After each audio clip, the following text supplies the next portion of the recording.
Welcome to the podcast. Now that I'm engaged, how do I get married? I'm your host, Kevin Dennis. And I'm August Joker, co-host and brand manager at Fantasy Sound Event Services. In addition to leading the charge at Wedding IQ, I also run Fantasy Sound Event Services, a lighting and entertainment company based in Livermore, California, that I founded over 35 years ago. Each week on this podcast, we'll explore a new corner of wedding planning so you can prepare for your I-dos without the stress. From budgeting to booking vendors to the day of drama. Let's talk smart wedding planning. All right, folks, welcome to another episode of Now That I Engage, How Do I Get Married? We have Elena with us from Elena Markwood of Adoration Weddings and Events. Did I get it right? Yes.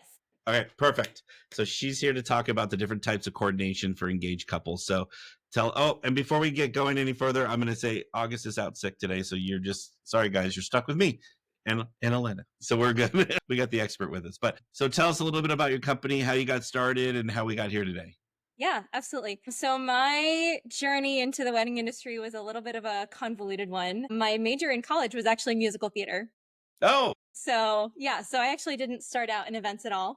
Coming out of college, my first job was arts administration. So just like the nonprofit arts world. And in that job, I actually had a very large event planning type role. It was actually with the Columbus Symphony here in Columbus, Ohio. I was working on the Picnic with the Pops concerts, which are these huge outdoor summer concerts. It sounds like fun. Yeah, they're so fun. And it gave me that first taste of what it's like to coordinate all of these logistics and just like bring these huge scale events together that people really get to enjoy. I planned my own wedding twice. Shout out COVID. I was like, wait. Two different guys, same. No. I'm a 2020 bride. So okay. yeah, I get it. Yep. Yeah. I feel so deeply for all the other COVID brides out there. I know what it's like. I went through it too. We got married on the date that we were planning to get married on, which was May 29th, 2020. So actually our 5th anniversary is coming up. And it was just immediate family in my husband's grandparents' backyard. And then we had a reception on our 1st anniversary at the venue where we were supposed to get married. So a lot of people did that. Yeah. So that sort of gave me an outlet for, my super detail oriented planning list loving side of my brain and the creative, emotional, just loving to bring people together and celebrate things side of my brain. And like the combination of those two things felt really, really good. And it felt like a great fit. So when I ultimately ended up leaving that arts administration job and kind of wanting to try something different, that led me into the wedding space. And I started out at a venue, I got a ton of experience there, got the opportunity to learn a lot really fast, and then ultimately just had a heart for getting to control how much I was working a little bit more, having a longer lasting relationship with the client, a little bit more design control over the event. And all of that is what led me to start Adoration. That sounds a lot of fun. All right. So we're here to talk about wedding coordination today. And I'm really excited to kind of like have you just break it down for our listeners. So like there's planner, coordinator, there's all these different words that are used. Some people think they equal the same thing. Mm-hmm. Can you just kind of break it down for us and kind of give us the lingo, the terminology, and help the couples, help them break it down. Yeah, absolutely. So I think one of the biggest points of confusion for a lot of couples is when you have someone who represents your venue, the role could be venue manager, it could be venue coordinator. Sometimes the couple's only working with a sales manager and they don't even really have like someone in a coordinator role that comes from the venue. I think in a lot of cases, if that is the person that couples are having planning meetings with at their venue, they assume they are covered on whatever level of day of support they might need. And that's not always the case. I find that a lot of couples, like a lot of my month of coordination clients will be reaching out to me, 2 to 3 months before the wedding because they've just discovered that their venue is not going to offer them the day of support that they really need. Now, are there venues that have a much more hands-on relationship with the couple and offer all of that day of support? Absolutely. But I think it is important to have a really candid conversation with whoever your contact person is at your venue to make sure that you understand exactly what's being covered and what might need outside support. So, just some of the things that that venue coordinator person might not be covering, things like setup and teardown of your personal decor. A lot of the time, they only touch what is directly owned or rented by them. So, they'll usually set up tables and chairs in a lot of cases. If linen rentals come through the venue, they'll set those up for you. But they typically don't have the capacity on wedding day to do favors and place cards and signage and all of the other smaller pieces of personal decor that a couple might bring in. In a lot of cases, a venue coordinator is not going to be lining you up and sending you for your processional. In a lot of cases, they're not responsible for keeping your timeline on track throughout the course of the night, checking in with all the rest of the vendors to make sure that their timeline is on track.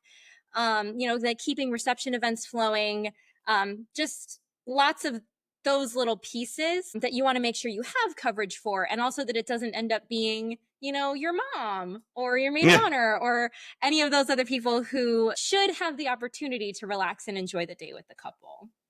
Yeah. Sometimes I always think it's whoever got married last that's in the bridal party thinks they're the wedding coordinator. So Yes. yes, and I hear this a lot at weddings. Well, at my wedding, and I always I love to go, well, this isn't your wedding. This is what they this is what they want. So yeah, you had your day. Yeah. All right. So what different types of coordination can a couple expect to offer when considering hiring a wedding planner? Yeah. So I get a lot of inquiries from couples that are looking for day of coordination. Okay. And I think that can be a little bit of a confusing term, just because I think when couples ask for day of coordination, what they're really thinking is, I need someone who is going to run my day so I can not worry about the decor, the timeline, the lining up and sending for the processional, like all the things I just mentioned, right? Mm-hmm. But I think the way a lot of wedding pros feel about that day of coordination is that in order to smoothly run the day and make sure that everything is being executed properly, and really a big part of it for me is building the timelines. That's something that I include in month of coordination because I think it's such a crucial piece of the puzzle to make sure that all the vendors are on the same page and actually working off of the same documents. I saw weddings when I was at a venue that, the DJ and the photographer have each created their own timeline. And if you don't have someone who has been in communication with the entire vendor team to bring together the photographer's needs and the DJ's needs into a master timeline that everyone's looking at, then those two vendors and whoever else has made their own version of the timeline, they're all coming into the day with different expectations. And it's battle of the timelines. Everyone's going to fight it out. Yeah, exactly. And the coordinator can only do so much to effectively and efficiently run that day smoothly if different vendors have different expectations of how it's going to go. So my feeling about day of versus month of, and I think a lot of pros kind of have similar feelings about it, is the weeks of lead up time are so crucial for me to be able to make sure that those timelines are clean, make sure that expectations are clear for me on the day of, so I know exactly how much decor is there going to be to set up. Do I just need one assistant or should I bring an extra? And also just to establish your relationship with the couple. Like, I don't want to come into a wedding day completely cold, not knowing who my couple is. I'd rather have a sense of their personalities, their priorities, what's important to them on the day, what moments do they really want to make sure that they prioritize getting to experience, and just calm their fears about anything they're worried about, stressful family situations or moments that they want to make sure they get, or just anything they're worried that won't be covered. Those conversations leading up to the wedding give them a lot of comfort and me a lot of clarity about what to expect and how to run the day well. Interesting. And so day of is bad. Is I guess we're going to establish that right now. It just because you can't walk in on the day of and just make someone's event go. It just and to the level of comfort and execution that a wedding details need and deserve. So Right. so month of is better. Obviously now, and then is there other packages like full service or design, any other Yeah. things? Okay. Yeah. So for me, I really just focus on a full service planning and design package and then a month of coordination package. So it's kind of one or the other. I try to make it very clear in my contract terms. And obviously, every vendor is going to have a different idea of how they want to structure their packages. Mhm. But for me, I try to make it very clear that coordination doesn't include any planning support. So I consider that to be things like vendor sourcing, budget management, design consultation, helping pick a napkin color. Mhm. You know, do you have any recommendations for beauty pros? Those kind of conversations I really try to reserve for planning clients, because I consider that work to be more in the like, I'm creating this event as opposed to I'm entering the process to run an event that you have already created. Mhm. So coordination for me is really just gathering the details, having contact lists for family and vendors so that if there's anybody I need to reach out to on the day of, I have easy access to them, establishing relationships with the vendors, running the ceremony rehearsal, and then running the day. Full service planning is obviously much more involved because at whatever point in the process the couple brings me in, then I'm taking over right away. And if we need to find a venue, obviously that's step number one. And then you jump into design, you jump into colors, tablescapes, florals, linens. So it is significantly more involved. And I think there is a client for whom a planner doesn't necessarily make sense, but I think a coordinator always makes sense. No, Just I like that. That's a yeah, good quote.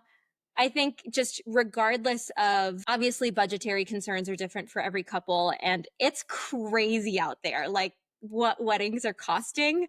I'm so grateful I got married 5 years ago.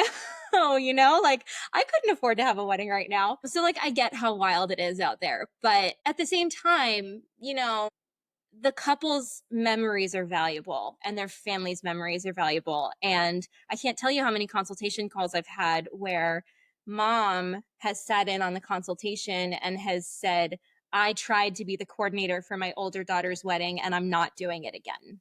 Mm, I like that. So just talking about the full service part of it, when, like, do you typical time that you usually see clients engage for you? Is there like a time where, like, is it the venue, they're out searching for venues and realize, oh, wow, this is more than what we can handle? Or is there a different part in that process when they start engaging with you, realizing they need help? I think on the full service planning side, a lot of couples go into the process already knowing that they're planning to hire a planner. Really? Okay. I think so. I think if budget is higher, I'm in a wedding market where there is a high-end sector and there is a lower budget sector and there's nothing wrong with either one, Mm-mm. but I think that there's plenty of couples that fit into both categories. Hmm.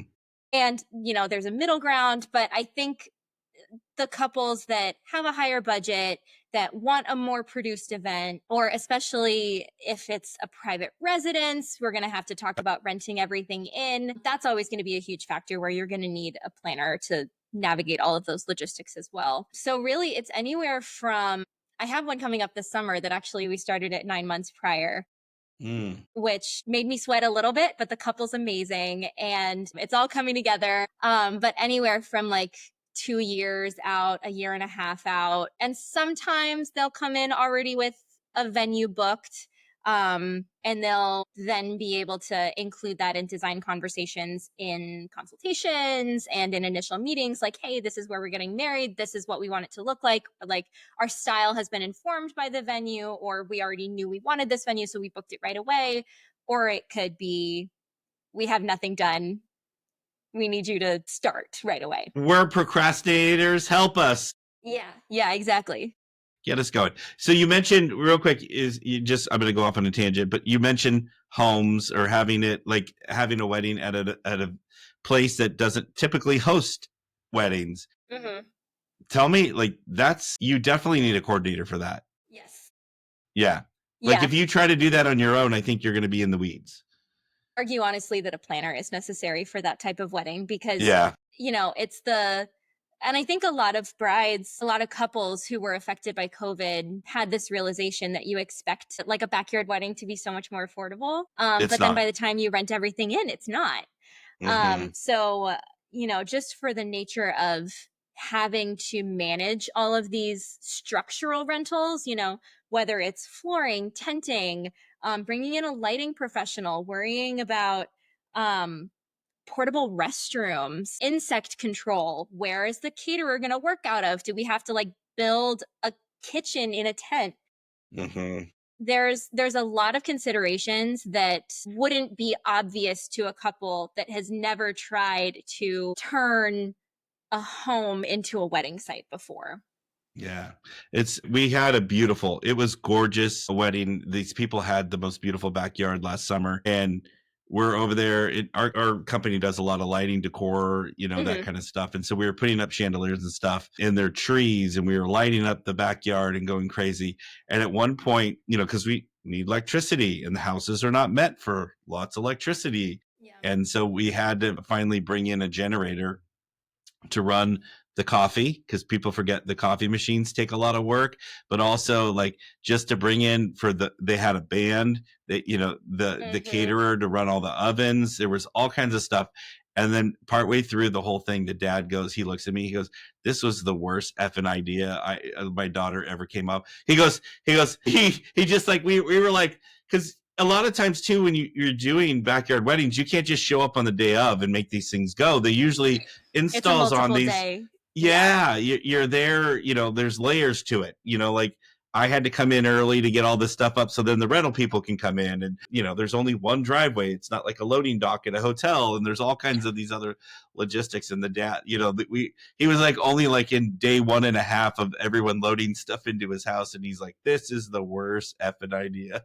Hmm. He was like, I go, "Just keep thinking you're going to have a great party." And then I saw him the day, after the wedding, we came back to kind of get stuff. And he's like, "We had a great party, but now look at my house. It's trashed. It's going to take me weeks." He kept focusing on like, I should have not been he called himself a tight ass. He goes, "I should not have been a tight ass and I should have had the wedding at a venue and done it the Hmm. right way." I go, he Yeah. goes, "But in the end, we had a beautiful wedding," which I will say it's one of the nicest backyard weddings we've ever done. And I think Sure. that's part of it too, is like to the level of, planning that they went into this, that it was crazy. So Hmm. anyway, I'm sorry. I went on a little tangent about backyard weddings because everyone comes up, "We're going to do it in the backyard. And it's going to be way easier and cheaper." No, where are you Right. going to park the No. cars? Where you, like you said, the kitchen, Yeah. the food, there's so much stuff that goes into it. So Right. Absolutely. anyway, so how can couples, going into this, decide what type of service is best for them?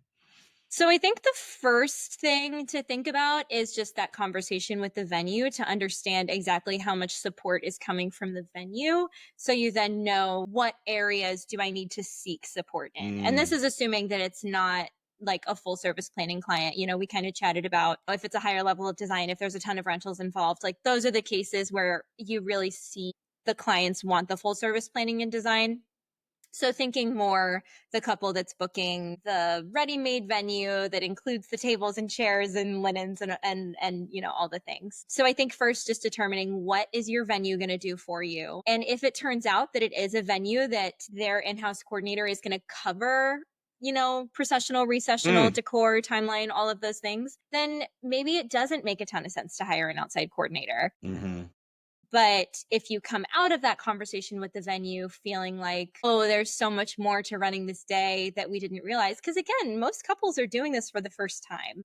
So you really don't know what you don't know as a mm-hmm. couple getting married for the first time. As cliche as that sounds, it is so true. I've looked back at some of the email interactions that I had with my venue contact at the venue where my husband and I were supposed to get married, where we had our anniversary reception.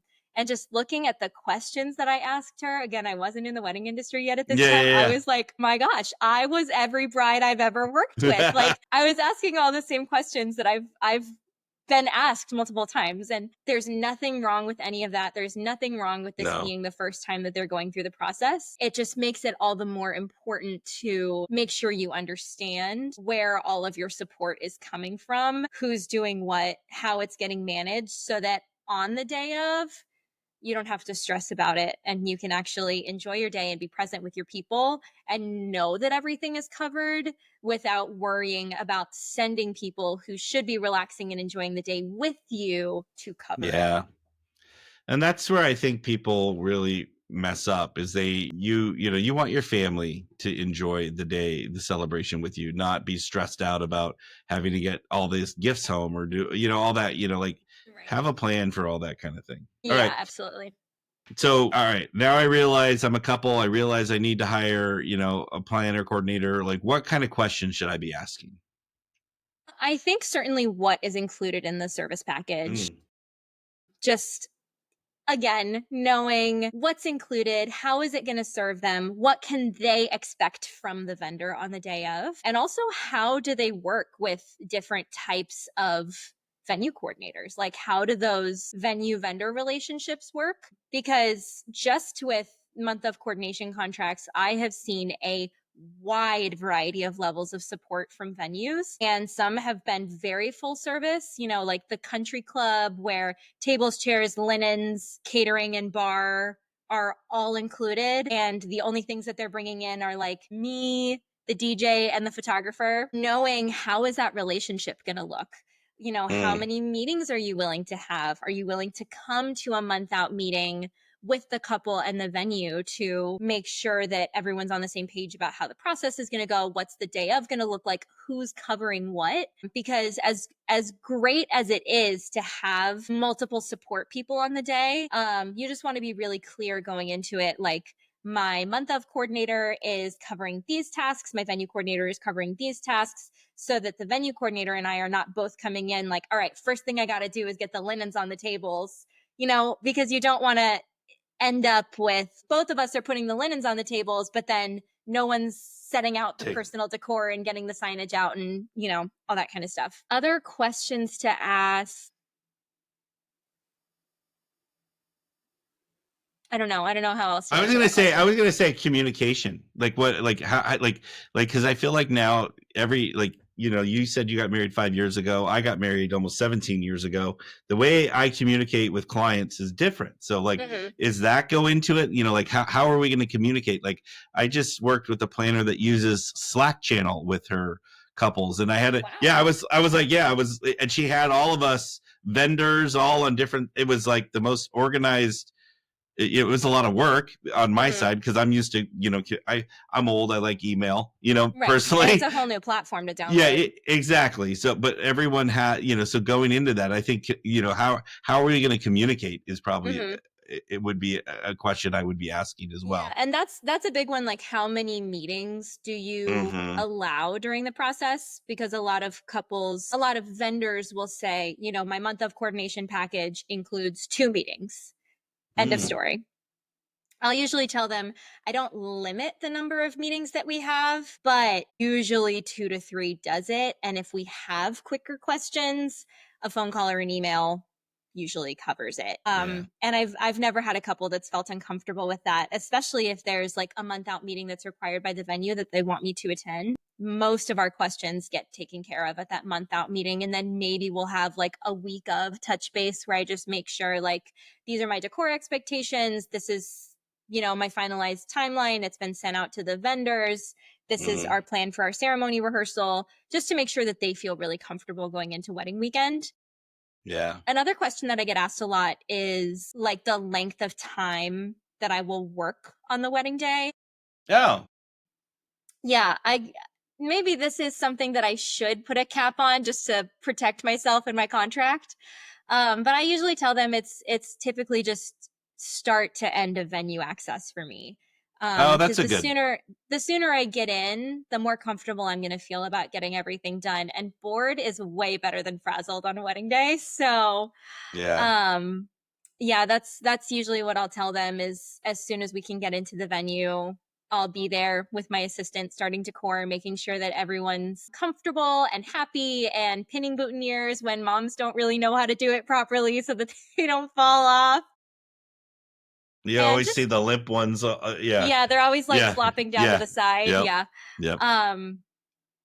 Give mom her photo op, pinning it on, but then let me step in and fix it, And also just I have my big emergency kit that's with me on wedding days, so I'm ready to like, here's some bobby pins, here's some boutonniere pins, here's some let's fix that drapey garland with some floral wire. So just having lots of time to problem solve on your feet is really important. That's obviously a huge part of, being in the wedding industry, is just problem solving on your feet and being able to improvise well. And you have to allow yourself some breathing room to be able to do those things and still get everything done that's on your to-do list.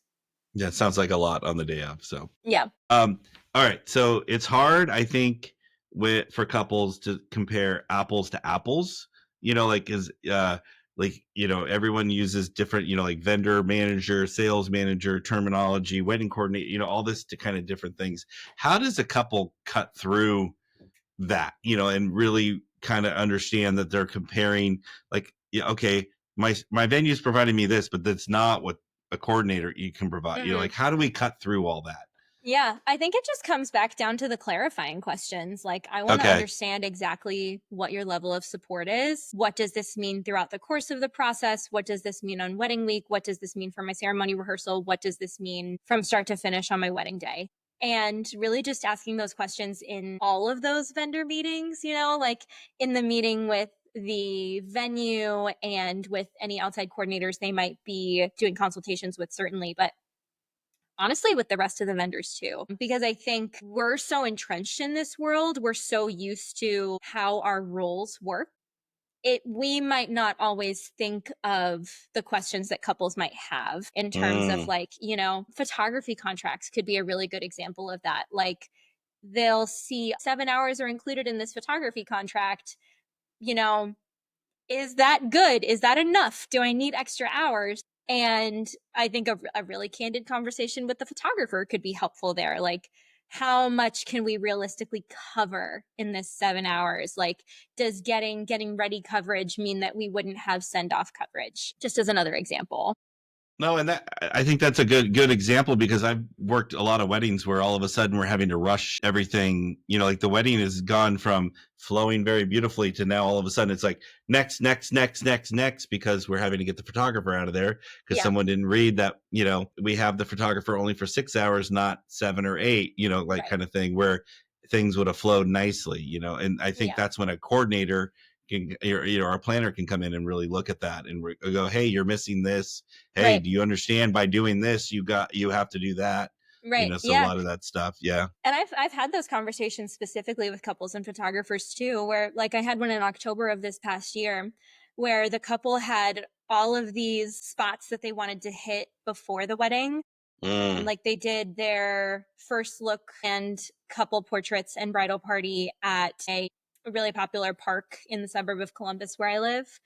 And then they went to the coffee shop where they had their first date and took a couple of photos there. And then they went from there to the venue. And it was all roughly in the same area, but it was still a lot of travel. And they wanted like getting ready photos at the separate houses where they were getting ready as well. So just in conversations with the photographer, when I made that initial contact and asked how long the photographer's contract was, we were able to kind of think about how much time you're building backwards when you're creating the pre-ceremony timeline. Like, we need this much time for this, and then we need 15 minutes of travel time, and then this much time for this, and then 15 minutes of travel time. And just determining, like, we want our photographer for the send-off and for all of these pre-ceremony moments. That conversation led to the couple adding on an extra hour with the photographer because it just wasn't going to be enough coverage. It's funny. I thought of two things. I had a couple one time that faked the send off and everyone left the wedding early because they thought it was early. Yes. And then, yeah. And then the other thing, like you were talking about, that couple that went all over the place. There's a photographer that I worked with recently that he'll do post wedding, almost like an engagement shoot, where they'll go to different spots where it's not stressful on the day of. That's such a good idea. Right? I thought it was genius because I was like, he was a little bit more like relaxed on the day of. And I'm like, wow, you got an easy day. He's like, oh, we got I'm doing a post wedding shoot with them, and we're gonna bust out a lot of that stuff because we'll just have time, just me, the couple, and we're gonna go to some of their favorite spots, and and I'm like, oh, that's genius. It's almost like where Trask the Dress was really popular there. I'm like, no. Like, yeah, because because that's what I think the biggest problem is for couples is they go through this and they don't get to enjoy their wedding day. Mm-hmm. You know, Exactly. I mean, I got married, like I said, almost 17 years ago, and my wife we went back, and when she was picking bobby pins out of her hair, and I was trying to eat whatever I could find because I was starving. It Mm-hmm. was the most, it was not a very romantic, wedding night, Right. which is a big myth anyway to begin with. But you know what I'm saying? It's just like, but we didn't get that relax enjoyment of our wedding because we were going 100 miles an hour. And I think the more that couples can think about, hey, I want to be there in the moment with my family, my friends, all these, because it's that one time that you'll have all these people in the room. Like, Exactly. Yeah. yeah, It's you don't, literally a once in a lifetime moment. it really is. And I don't think couples really take advantage of that. And they skimp and skim. And I mean, and sometimes it's budgetary, but there's sometimes just spend the extra little bit of money to make it easy and relaxed. And that's why that photographer, when you said that, I was like, I think everyone needs to do those post wedding, And shoots. do you know when they do that, are they like putting their wedding attire back on Yeah. and doing full hair and makeup and everything? Yep. That is Yep. Brilliant. Right? I thought they could so just too. like skip couple photos on the wedding day. Like that's so much extra time worked into the timeline. Well, yeah, because most weddings are 5 or 6 hours, and that includes ceremony. Sometimes, if your ceremony's on site, not at a church, so yeah, you think about it, it's not a lot of time, And the thing too is like I'm a big believer if couples can get in there and enjoy their cocktail hour, because most couples don't. Like if you can get in there and enjoy your cocktail hour, that's a victory for everyone that's involved with your wedding. And that saves you a ton of time during the reception when you feel that obligation to like go visit all the tables. If you've already had a chance to mingle with everybody and let them come up to you during cocktail hour, that opens up so much more time for dancing during the reception, which is usually a huge priority for couples. They're like, that's the memory that I want to have from my wedding, is like getting to have a great time with my friends and family on the dance floor. And, like you said, if the wedding is 5-6 hours and you've got a ceremony, a cocktail hour, dinner service, then a lot of times dancing can get squeezed down to like an hour and a half or 2 hours. Once you add in like the special dances, a cake cutting moment, any other reception events that they might be doing, toasts, if slideshow, any of that stuff. That's what I always say. Whatever you add just takes away from dancing. Exactly. And that's and the longer, like I had a dad's speech once go almost 30 minutes. I was like, well, that's 30 minutes, really that's 25 minutes. The man should have went, 5 minutes is more than enough to say what you need to say. 30 minutes was like he's putting on a seminar and he was trying to sell us something, like it was way too long. People were so point, like nobody's enjoying themselves, they're just waiting for it to be over. It's not candid anymore. No, and not cute and funny and quirky and and meaningful. Yeah, you can get that done in 3 to 5 minutes. You really can. But absolutely. They lost 25 minutes of dancing at that wedding. But also they lost the momentum and the energy, because that's what I think people forget too. Yeah. So when something goes long or something happens, it's like a suck. It sucks the energy out of a wedding. Totally. So, yeah. All right. Are there any myths or anything that that couples, hiring a wedding coordinator that they, that are out there that are like maybe from, think about the movies or all that people put out there that are not real? Well, whenever someone outside of the industry hears that I'm a planner, they're like J-Lo. And I'm sure that there are so many vendors that are used to hearing that. And my answer is kind of, well, no, first of all, not like that movie. I'm not saying I don't love that movie. I love it. Yeah, it is a good movie. I will agree with you. It is a good movie, but like, it's just not what the process looks like. Do I wear an earpiece on a wedding day? Yes, I do. It makes my life much easier, but I don't know. It's just like the way that they depict the relationship with the couple and what the planner's role looks like on the wedding day. Like it was written by screenwriters, it wasn't written by someone Well, in the wedding industry. and even the behind the scenes, like her at the office and all that kind of stuff. And I'm from the Bay Area, so actually where that wedding took place is, for years we used to do the Far Side cartoon. There used to be a race on Thanksgiving weekend called Run to the Far Side, and literally where the ceremony was where the band would play at the end of the race. So Cool. no, it always made me laugh. I'm like, that's not what that looks like. It's really ugly and gross, So it's always.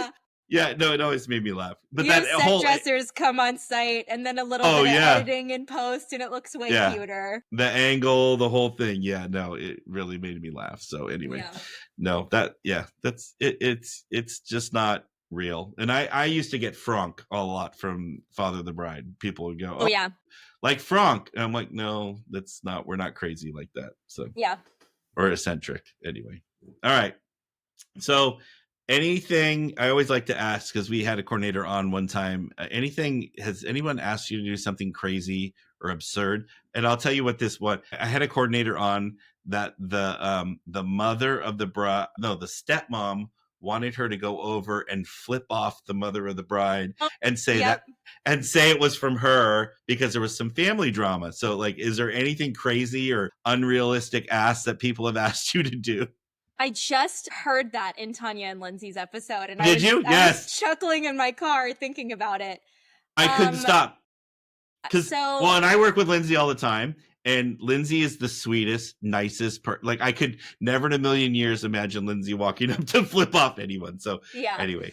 So my wildest wedding story was a couple summers ago.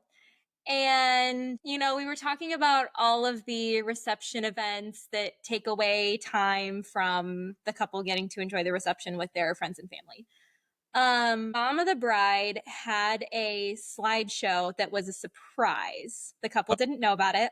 Lovely. Which I am so firmly on team never surprise the bride with anything, whether you think it's a good surprise or not, just don't do it. But she, we did multiple test runs with the technology to make sure that the projector was going to work. Like, she cared a lot about this slideshow. But what we actually hadn't accounted for was that the bride had paid for some extra draping on the ceiling. And once the draping was in, it blocked the path of the built-in projector. So the story just gets wilder and wilder. We started trying to figure out how are we going to troubleshoot this. And, the projector that was built in on the ceiling, it was like, okay, we're not going to take down this draping. So what else can we do? So we found a tabletop projector in the back, and we're like, let's see if we can make this work. And it was such an old projector that it was like a VGA cable. Like the DJ didn't have anything that was compatible. We couldn't find any adapters that would work to plug one of our laptops into this projector and try to play it that way. So I was sent to Walmart 10 minutes away to go try and find an adapter. They probably didn't sell it. I'm going to guess money. Oh, it gets worse. Okay. I come in, I'm dressed in my wedding black with sneakers on, and, I walk in already panting, like, where's the technology section? So I go back there, I find what I need, I buy it, I drive back. I get back to the venue, and I open the box, and it's empty. The adapter that I bought had been stolen. So I went back to Walmart. I called Walmart on the way, and I was like, hey, I just bought this adapter from you, and the box is empty, and I really need it right now. So I'm coming back to exchange it. So I go into Walmart. I'm even sweatier than I was before. I find it. I go to the customer service desk. Luckily, the exchange was very quick. They didn't give me any trouble with it. I drive back to the venue, and we finally get the computer plugged into the projector, and just something about the newer laptop technology and the older projector technology, even with the proper adapter, it still couldn't communicate. Yeah. So we felt like the mom of the bride kind of had a little crush on the DJ. So we were trying to make him like the bearer of bad news. So we had him go to her, and we were like, we have really tried everything, short of taking down the drapery. I don't think we're going to be able to make this work. And we're expecting her to go like, oh gosh, well, if it would be that much trouble. But her immediate response was, okay, that's fine. So then catch us bringing a 20-foot ladder into the reception hall full of people, cutting down the drapery from the ceiling. Oh my God. To play the slideshow. Obviously, at this point, the bride knows that there is a surprise that's coming because you just can't hide a 20-foot ladder. And finally, the draping is down. The built-in projector is working. We play the video. It was 15 minutes long. Yeah, the guests enjoyed it for about 5 of those 15 minutes. Yeah. And then again, by the time all of that had happened, you know, dancing is just keeps getting pushed later and later and later. Yeah. So we ended up with about an hour of dancing. Wow. Which we were so disappointed by because we knew that this was a priority for the bride. And the real kicker was that at the end of the night, she was leaving and she's like, thanks guys so much. Like the day was perfect. And we were like, sis, did you see the ladder? Yeah. And So, she was happy? Yeah, she was. I mean, she knew when we told her, you know, your mom made this video. It's very important to her. That's what's going on here. We're just trying to troubleshoot so we can play this video that's important to your mom. It wasn't a surprise to her that that was the situation, given her, you know, that was like, yeah, that sounds like something my mom would do. Okay. So luckily, she was so chill about it. That's good. Yeah, because if she had not been chill about it, it would have made an already extremely chaotic situation much worse. Wow. But yeah, I have not had anything top that to date, and I really hope nothing does. Well, yeah, no, you never want those horror stories of anything that happens, but you know, we deal with people and people are crazy and things happen. So, yeah, and unpredictable. Yeah.